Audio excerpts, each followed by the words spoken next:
తెలంగాణ జాగృతి అధ్యక్షురాలు కవిత ఆశ నిరాశల మధ్య ఊగిసలాడిస్తున్నారా? అప్పట్లో ఆమె ఏదేదో ఊహించేసుకుంటే ఇప్పుడు క్షేత్రస్థాయిలో ఇంకేదో జరిగిపోతోందా?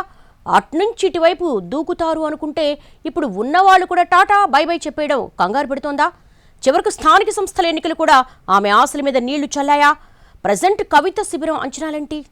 కాలం గడిచే కొద్దీ కవిత శిబిరంలో కంగారు పెరుగుతున్నట్లు కనిపిస్తోందన్న చర్చ జరుగుతోంది తెలంగాణ పొలిటికల్ సర్కిల్స్లో. స్థానిక ఎన్నికల్లో బీఆర్ఎస్ టికెట్లు రాని వాళ్లు తన వైపుకు దూకేస్తారని, జాగృతిని బలోపేతం చేసుకోవచ్చని ఆశించగా ఇప్పుడు ఎన్నికలు వాయిదా పడటం ఆమె శిబిరంలో నిరాశ నింపిందన్న చర్చలు నడుస్తున్నాయి. పైగా బీఆర్ఎస్లోని చాలా మంది కారు దిగేసి తన వైపుకు నడుస్తారనుకున్నా అది జరక్కపోగా ఉన్నవాళ్లు కూడా పునరాలోచనలో పడటం టెన్షన్ పెడుతోందట. ఇప్పటికిప్పుడు ఏదో మునిగిపోయిందని ఫీల్ అవ్వకున్నా ముందు ముందు ఎలా ఉంటుందో అన్న ఆందోళన మాత్రం ఆమె శిబిరంలో మొదలైనట్టు చెప్పుకుంటున్నారు. బీఆర్ఎస్లో జరుగుతున్న పరిణామాలపై కవిత కేసీఆర్కు లేఖ రాయడం, అది బయటకు లీక్ అవడం, ఆమె నోటి నుంచి దేవుళ్ళు దయ్యాల మాటలు రావడం, తర్వాత పార్టీ నుంచి సస్పెండ్, ఇలా వరుసగా జరిగిన పరిణామాలు అటు కార్ పార్టీ క్యాడర్ని కూడా కలవరపరిచాయి.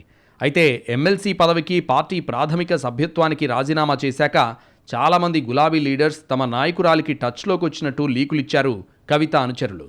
ఆమె కూడా ఒక సందర్భంలో బీఆర్ఎస్ నాయకులు చాలామంది తనను సపోర్ట్ చేస్తున్నారని, అవసరమైన సమయంలో వాళ్లు తనకు మద్దతుగా బయటకొస్తారని ప్రకటించారు. కానీ పార్టీ నుంచి సస్పెండ్ అయ్యాక ఆమె ఊహించిన విధంగా అయితే ఏదీ జరగలేదు. బీఆర్ఎస్లో ఉన్న ఏ పెద్ద నాయకుడు కూడా మద్దతు ప్రకటించలేదు, ఆమెకు అండగా నిలబడలేదు.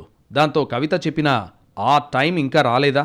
ఆమె పార్టీ నుంచి బయటకొచ్చిన రోజు ఉన్న ఉత్సాహం అందరిలో ఇప్పటికీ ఉందా అన్న చర్చలు నడుస్తున్నాయి. వాస్తవంగా అధిష్టానం తనను సస్పెండ్ చేసిన వెంటనే బీఆర్ఎస్ నుంచి పెద్ద ఎత్తున నాయకులు కనీసం ద్వితీయ శ్రేణి అయినా బయటకొచ్చి మద్దతిస్తారని ఆశించారట కేసీఆర్ కుమార్తె. కానీ అలా జరగలేదు.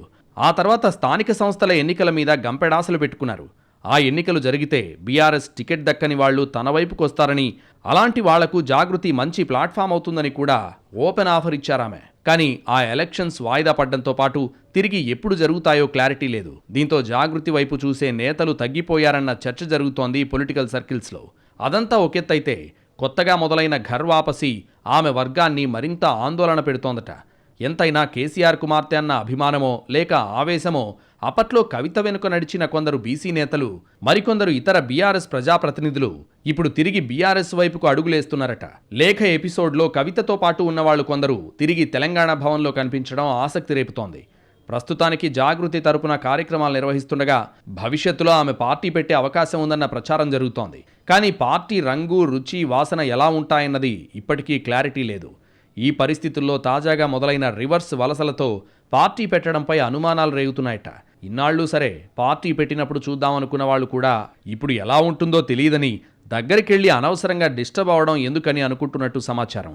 ఇప్పటికైతే బీసీ రిజర్వేషన్లతో పాటు నిరుద్యోగ సమస్యల మీద పోరాడుతున్న ఎమ్మెల్సీ దగ్గరికి చేరితే పోరాటాలు తప్ప పదవులొచ్చే అవకాశం లేదన్నది ఇంకొందరి అంచనాగా తెలుస్తోంది. మరోవైపు ఆమె అనుచరులు మాత్రం భవిష్యత్తులో కవిత ఖచ్చితంగా మంచి పాత్ర పోషిస్తారని, కష్టకాలంలో దగ్గరికొచ్చిన వాళ్లకే తర్వాత గుర్తింపు ఉంటుందని చెబుతున్నారట.